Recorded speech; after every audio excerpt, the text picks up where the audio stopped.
Bonjour,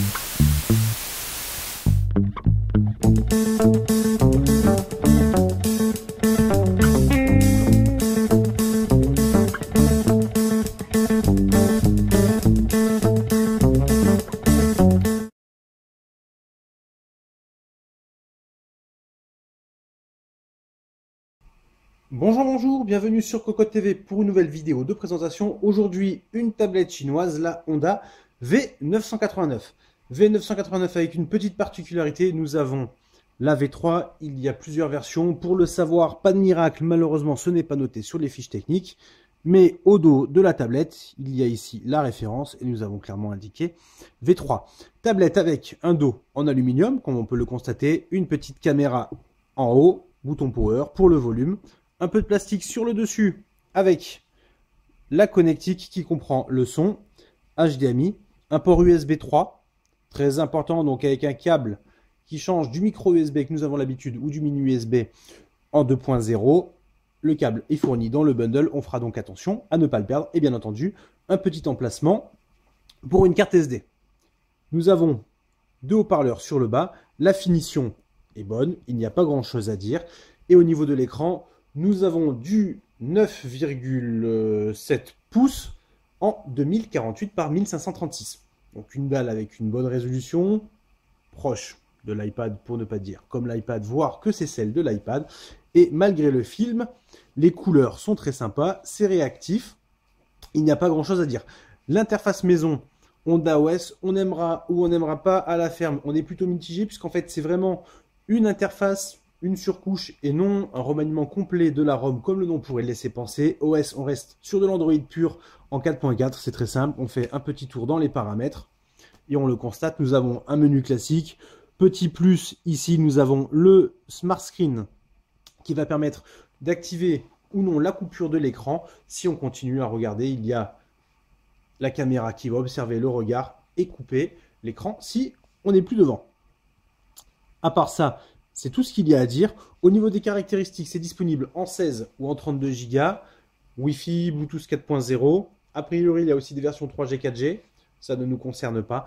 Et surtout, nous avons 2 Go de mémoire pour épauler le dernier SoC Allwinner A80T, un octa-core. Un octa-core qui est annoncé comme très performant. Alors, au niveau de l'interface, soyons francs, c'est pas folichon. Des fois, il y a des petits ralentissements. Cela dit, une fois qu'on fait la navigation sur Internet ou autre, il n'y a pas grand-chose à dire. Ça fonctionne parfaitement bien. Au niveau des jeux, ça tourne bien. On est quand même loin d'Integra 4, par exemple. La partie graphique a un peu de mal, surtout avec la définition de l'écran. Au niveau des benches, nous en avons fait deux. Anciennement, en tout, avec la première mise à jour disponible quand nous avions reçu la tablette, nous avions un peu plus de 61 000 points. On peut le constater là. Il y a une mise à jour qui a été faite en début de mois. On a refait un test un peu plus tôt et nous sommes à 45 000. Optimisation, peut-être, on n'en sait rien. On ne va pas chercher à aller par là. Ça reste du chiffre. Ce qui est important à signaler, c'est que ça tourne bien. Sur de la navigation, il n'y a aucun problème. Sur des films, même en Ultra HD, il n'y a aucun problème. Nous n'avons rien à reprocher. L'USB 3, très bon point, sauf pour le câble, on en a déjà parlé, mais ça permet des débits quand même beaucoup plus intéressants quand on veut transférer des fichiers, notamment des vidéos. Par exemple, la dalle s'y prétend bien, même si on est loin du 16 dixième ou 16 neuvième. Petit plus sur l'interface, donc on peut le constater en bas, nous avons des boutons pour le volume. À noter que le son qui sort des haut-parleurs n'est pas mauvais du tout. On a déjà vu mieux. Sur du beaucoup plus cher, là on se situe quand même sur un segment tarifaire très abordable puisqu'on est au niveau des 200 €. On peut faire screenshot de l'interface et on peut aussi, alors c'est où? C'est ici, enregistrer tout ce qui se passe au niveau de l'écran. Ça permet de faire des vidéos. L'idée est intéressante à voir si on en a l'utilité ou non, mais c'est présent, donc on ne va pas dire que c'est inutile. Ensuite, nous avons le speed mode qui va permettre de tourner un tout petit peu plus vite. Nous n'avons pas testé puisque le processeur tourne suffisamment bien. La partie graphique, on l'a dit, un peu en retrait, mais ça permet quand même de jouer.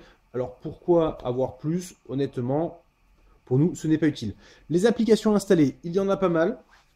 Alors, au niveau de l'interface, on fait un appui long. ça ne fait rien. Hop, le pinch to zoom ne fait rien non plus. Donc pour s'amuser à personnaliser, il faudra aller par exemple pour changer le fond d'écran directement dans la galerie et définir en tant que fond d'écran. Les widgets qui sont ici pour vider la mémoire, par exemple, ou gérer le Wi-Fi, ouvrir l'horloge, sont présents automatiquement. On ne peut pas les enlever. Hop, pas de bouton, on ne peut pas les désinstaller. Ensuite, nous avons des dossiers. Qu'on se rassure, le Google Play est installé de base, donc on peut configurer son compte Google et télécharger des applications sans problème, pas besoin de charger des APK. Et bien entendu, produits chinois avec de nombreux produits, de nombreux logiciels en chinois, du market, de la vidéo, un lecteur de fichiers EPUB PDF, on peut le constater ici. Il y a de tout. UC Browser pour la navigation. Donc on connaît, ça tourne bien, pas grand chose à dire à ce niveau-là.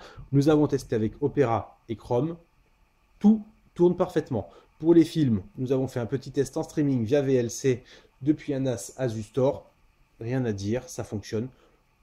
Nous avons testé seulement en Full HD. La 4K, on a testé directement sur la tablette et ça fonctionnait parfaitement bien.